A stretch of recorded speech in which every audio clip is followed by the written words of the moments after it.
Okay, we're going to talk about the juice box now. What is a juice box? A juice box is a variable speed system for your trolling motors. This is the juice box here. This is the brain. This is your speed controller that goes from 0 to 100%. It's got to stop right in the middle at 50. I recommend not running your brakes below 50, but that will tell you where you're at if you're not looking. You have a double stomp switch, and you can decide which side you want for reverse and forward. And you can slide this around your deck, or it's got a couple holes in it that you can mount this down. To install this, you're going to mount this in a dry location in your boat closest to your batteries. So my juice box is mounted in the center section back here. It's got one breaker. So negative, positive. It's got a signal wire that's 25 feet long that goes from the back to the front of the boat. That you'll have to figure out which configuration you're going to run through a rigging tube, up through your village, wherever. And then your speed controller has a 6-pin connector for the end of your signal wire.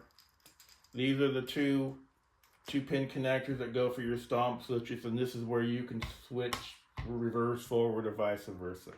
This all goes to the front of the boat. This will take one of the knobs off your gimbal bracket on your graph, slide this over it, and off you go. To mount the box, you got two options. I use this 3M tape. It's super strong, and it works great on fiberglass or any good stuff. Or you can pull the lid off. I got a demo. And there's 2 holes drilled in the box already. You get 2 screws provided. You can go right through there and mount to a solid surface. These Anderson style connectors go to the end of your trolling motors. Red to red, black to black. That's basically how the juice box works. At the end of the day, turn your breaker off, and then you kills all the power to this. Also, that's included now is the auto box. This is an auto retract system that will allow you, when you're fishing, that when your brakes are all the way down in the water, you don't have to sit there and go, oh, are my brakes up or down? As soon as you turn your ignition key on, which this yellow wire goes to,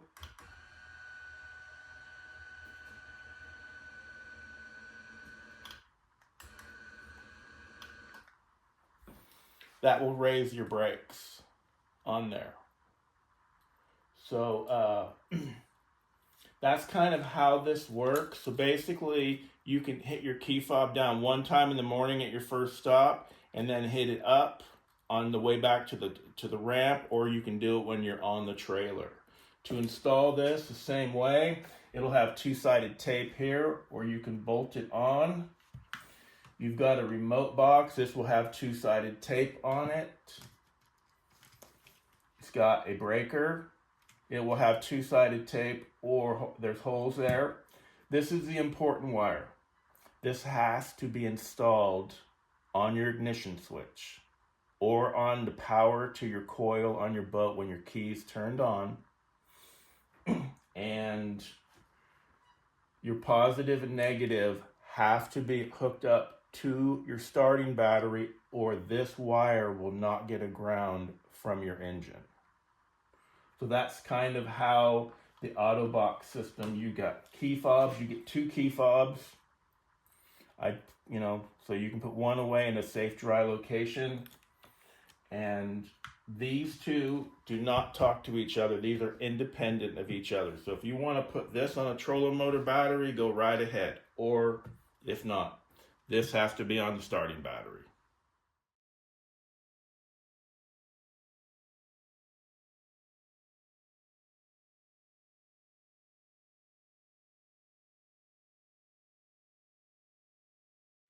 Before you drill your hole in your tube right here to set your angle, okay, you should first take your boat out on the water and put a level. I show you different varieties of level that I have. Take one of those while you're up front, while you're fishing. Figure out your angle of what it is at the front of your bow, and when you come back to install your brake kit, set your boat trailer at that angle, whether it's a bubble, a digital level, or a protractor, and then set your boat how it sits in the water. Today we're going to talk about the installation of the auto brake, which is a little different than the Outlaw Shorty. So auto brake, Outlaw Shorty, the two differences are we've replaced the spring system with a magnet and we've put an auto retract system. We will go over that. The first part we're going to talk about is the installation of either a sandwich plate, jack plate, or a talon bracket. So here we go.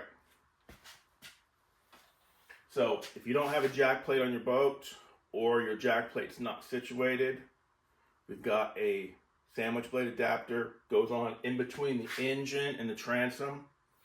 There are instructions in the box and all that, so it's not super hard to put on. So this is the sandwich plate, the jack plate bracket, would bolt on in between here and here if you purchase a sandwich plate on there. So as you can see, my sandwich plate's already on the test boat. You got the slots on here to go on there. When I install these, I try to put this as high as possible on there. And then if you have a talon, we've got a talon bracket. So here would be your talon. This would go on, it's slotted, so you don't have to remove the two bottom bolts, that you can pop that right in, get it all lined up. It's best to have two people when you're working on a talon due to how top heavy they are. So now that we've got our bracket on, we're going to go ahead and install our tower. So I've got mine already here. Yours will look just like this, but they'll be black. So I'm going to go ahead and slide it in. And now I'm just going to roll it into the boat. Now to get the trolling motor on, this bracket here has to be retracted past the tube or it will hit.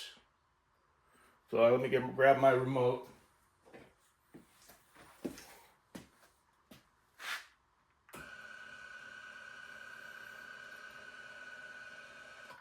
Okay, so now the trolling motor can go on. We're going to turn that to the side so that there's no interference. We're going to grab our trolling motor.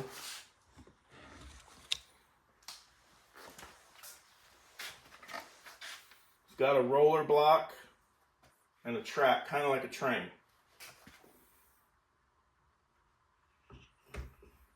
Slides in like that. You're going to turn your bracket vertical now. There's tape on here and it's marked for a reason. Take your bolts out. There's 2 1/4-inch bolts.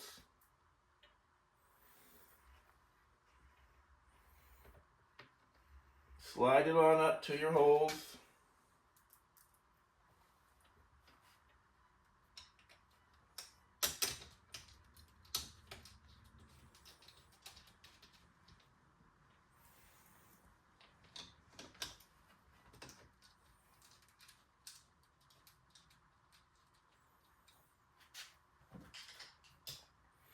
As long as you stay within that tape right there, you won't have any issues with the top of the trolling motor hitting the magnet plates right here. Because if this hits here, you can break your actuator.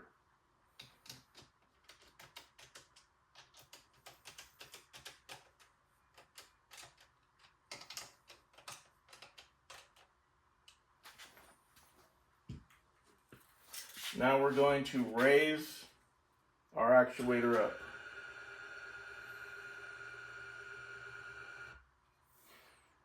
Mine's a little tight, probably an 1/8 of an inch gap. When I set your guys's, when we made all these together, yours will be set at 1/4 of an inch. As long as you're in between the tape, you're good. This tape can now come off, if it will come off. Yeah, it's in there. So anyway, now the next step would be to roll this to the desired angle you want. You have a clamp lever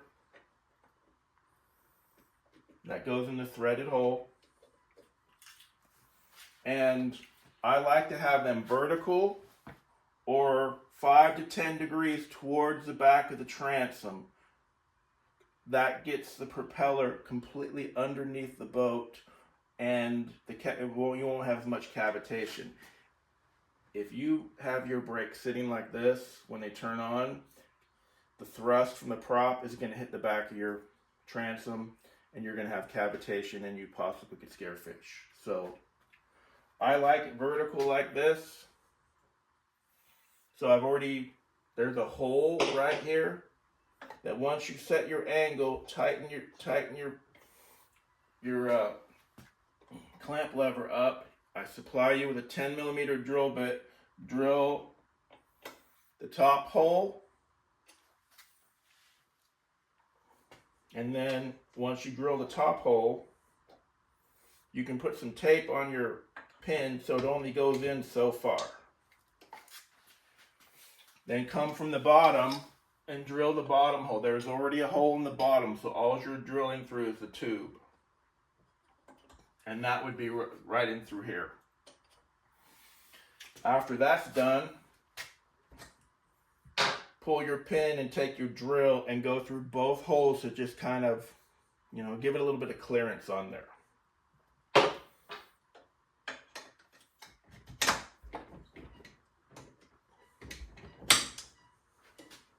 Tighten your clamp lever up. Now your trolling motor is installed. Then you would plug your trolling motor in. Okay, now that you've got everything installed, we're going to talk about testing to make sure that everything functions properly before you actually go on the water. So deploy your brakes all the way. All right, so they're fully deployed. Now you're going to roll your stomp switch to 50%, and you're going to hit your reverse button. So that's 50% reverse, and now we're going to go 50% forward. As you can see, that's 50%. This is the 45-pound motor, which you will get. Now we're going to test it at 100% in reverse. And now we're going to do forward. Okay, so now we know the trolling motor's function. Now we're going to talk about the auto retract system, which is very important here. So now that they're fully down, if your yellow wire is hooked correctly to your ignition switch or to your coil system on your boat, that's your decision. You got plenty of wire. You're going to turn your key on. Okay? And if they start to go up, you're good to go. Okay? And like I said, you push the button once, they'll go automatically down unless you hit the button again. So when you're in the water, before you take off to go to your first spot, deploy your brakes. Right, you're at the ramp. And then start your engine. If your brakes do not go up, after you've hit your fob down the first time, it's not correctly installed. And then you're going to have to find the right wire. And you can adjust the height of these any way you want. That's fully down. There's 18 inches of travel. I'll show you how the magnet works. So if you hit a stump, it's going to open. And you're probably going to see them open probably no more than this to clear that stump, because you can see that's almost 2 feet. At the end of the day, when you're at the ramp, take a rag, wipe your magnet off and your magnet plate to get the moisture out of there, because this is all metal and it will rust over time, even with coating on there. So, and when you close your magnet, be kind of gentle. Like that. And you're good to go. If you have any questions, send me an email, text me, or call me so that we can make sure that you fully understand the system. And if you're not understanding any of this, please take it to your local boat mechanic and have them install this for you. Thanks, and I'll talk to you later.